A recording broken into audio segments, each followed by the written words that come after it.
முழுவதும் நடைபெற்ற முக்கிய நிகழ்வுகள் சிலவற்றை முதன்மை செய்திகளாக இப்போது பார்க்கலாம்.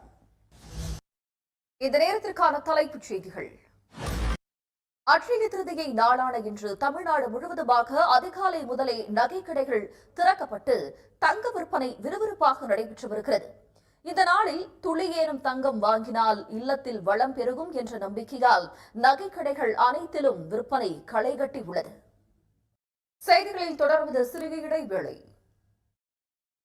தமிழ்நாட்டின் முக்கிய நிகழ்வுகளை எக்ஸ்பிரஸ் செய்திகளாக இனி பார்க்கலாம். தென்கொரிய தூதரக இணையதளத்தை போலியாக உருவாக்கி கன்னியாகுமரியைச் சேர்ந்த இளைஞரை ஒரு கும்பல் ஏமாற்றியுள்ளது. இந்தியாவில் இருந்து தென்கொரியாவுக்கு பயணிப்பவர்கள் எண்ணிக்கை அதிகரித்து வரும் நிலையில் அதை பயன்படுத்தி மோசடி அரங்கேற்றிய கும்பல் சிக்குமா? செய்திகளில் தொடர்வது சிறிய இடைவேளை. அண்மை செய்திகளுக்கு தொடர்ந்து இணைந்திருங்கள் சன் நியூஸ் தொலைக்காட்சியுடன்.